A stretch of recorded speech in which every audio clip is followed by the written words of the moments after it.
Montana This Morning continues on Montana's News Leader. House lawmakers are threatening to hold the Attorney General in contempt of Congress. I'm Laura Podesta. I'll tell you what they say William Barr must do to avoid that citation. Butte economic leaders are trying to market uptown Butte as an opportunity zone. I'll tell you what that is coming up.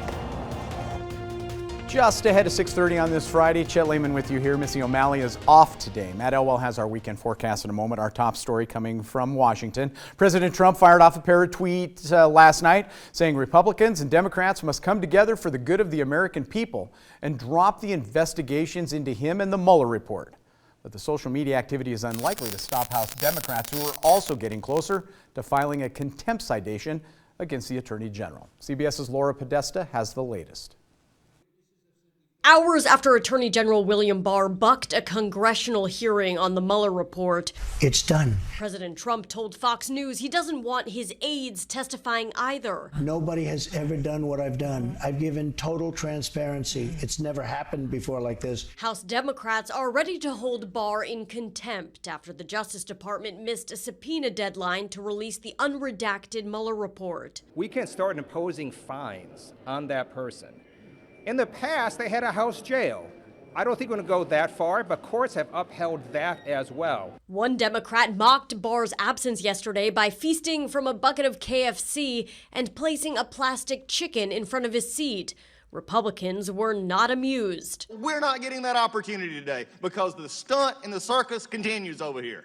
House Speaker Nancy Pelosi says Barr lied last month when he feigned ignorance about the special counsel's thoughts on Barr's initial 4-page summary. Did Bob Mueller support your conclusion?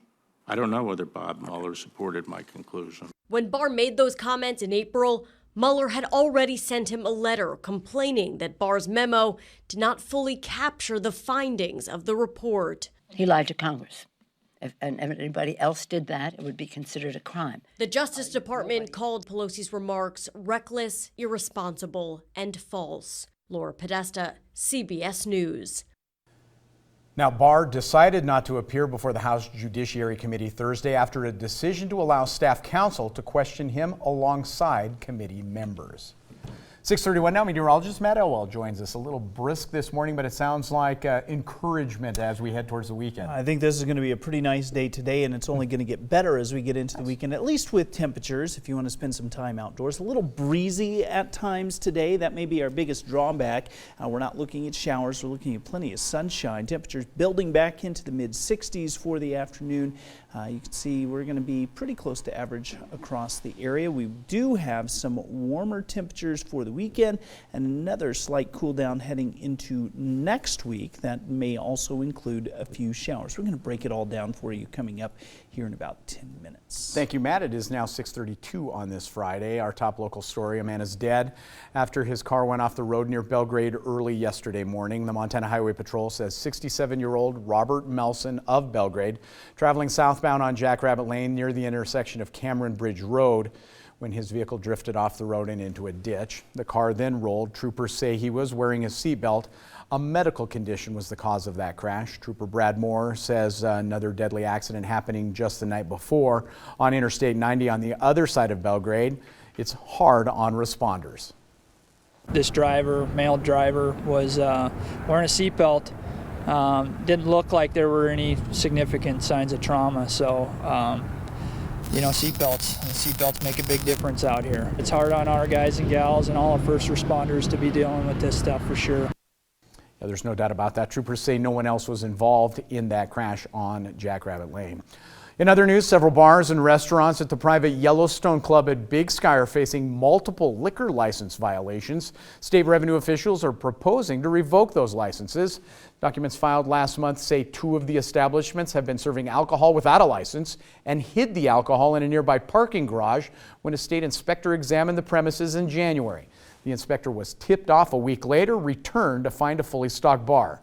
The state then seized more than 7,000 bottles and cans of liquor, beer and wine, and 31 kegs. State officials say they also discovered that Yellowstone Club establishments had been storing liquor at unlicensed warehouses west of Bozeman for as long as 7 years. That is not allowed under state law. Now, attorneys for the Yellowstone Club have asked that the charges be heard before an administrative officer at the Revenue Department. In other headlines, Butte's Council of Commissioners has confirmed the controversial hiring of a Butte firefighter. The panel voted 9-2 in favor of the Butte Chief Executive Dave Palmer's choice of hiring firefighter Levi Davenport. Palmer's decision was met with controversy because Davenport was not the top candidate on the list and is related to Butte County Attorney Eileen Joyce. Palmer said one reason he picked this candidate is because he's from Butte. Staying in the mining city, the city of Butte is hoping a new federal program will help boost its struggling economy. MTN's John Amy explains what an opportunity zone can do. Getting economic development going in a place like Uptown Butte is a simple formula. You have investors, you have projects, and you just need to be able to get them together. Some believe the solution is the federally created incentive program called Opportunity Zone, which Uptown Butte has been recently designated. Essentially, it works by people with money investing in a zone, and those with a business idea could receive financing from those investments. It is complex. But if you can position yourself correctly, we're learning from other communities are positioning their zones and marketing them. We're going to make sure that we're out there. Butte Zone includes much of the blighted Uptown area, which has many available buildings. We have people reaching out regularly to see about investing in Uptown and bringing businesses to town, and it's just another tool to sweeten that pot to help get those deals done. City officials are working on a marketing packet and a website to help promote Butte's Opportunity Zone. So when people are looking, when these investment firms, these funds are looking for projects, they'll be able to get all the information they need on that website. This federal program is new and untested, but the city is still optimistic that it could encourage investment in a building like the former Northwestern Energy building, which has been vacant for the past 2 years now. The old Northwestern Energy building, 40 East Broadway, is a prime example of what an opportunity zone could invest in. In Butte, John Amy, MTN News. Oh, much more to follow on that story as well. 6:36 now. A bill meant to lower prescription drug costs in Montana by restricting the practice of pharmacy benefited managers is on Governor Steve Bullock's desk. But health insurers and the drug managers that work for them are asking the governor to veto that bill. MTN's Mike Dennison has the details. Senate Bill 71 came from the Office of Republican State Auditor and Insurance Commissioner Matt Rosendale, who says if it takes effect, it will lead to big savings for consumers. It's going to reduce prescription drug costs in the individual market alone by $7.5 to $8 million a year. And again, that's going to go directly towards the reduction of premiums, insurance premiums for the people of Montana. The bill takes aim at pharmacy benefit managers, intending to modify practices that Rosendale says inflate the cost of drugs. For example, it says if a drug manufacturer pays money to the benefit manager to promote a certain drug, that payment must be passed through to the insurer and the consumer. But health insurers are asking Governor Bullock to veto SB 71. They're the ones who would have to enforce the new law by cracking down on practices by their pharmacy benefit managers, or PBMs, and face penalties if violations occur.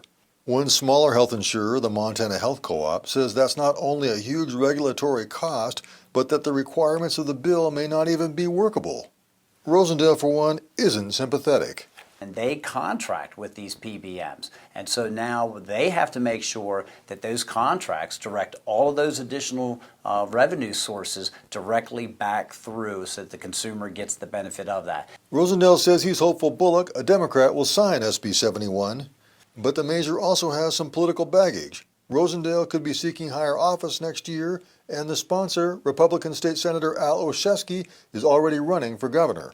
The bill reached Governor Bullock's desk on Monday, and he has 10 days to decide whether to let it become law or veto it. We asked the governor last week what he thought about Senate Bill 71. He gave the answer he almost always gives when asked about bills coming to his desk.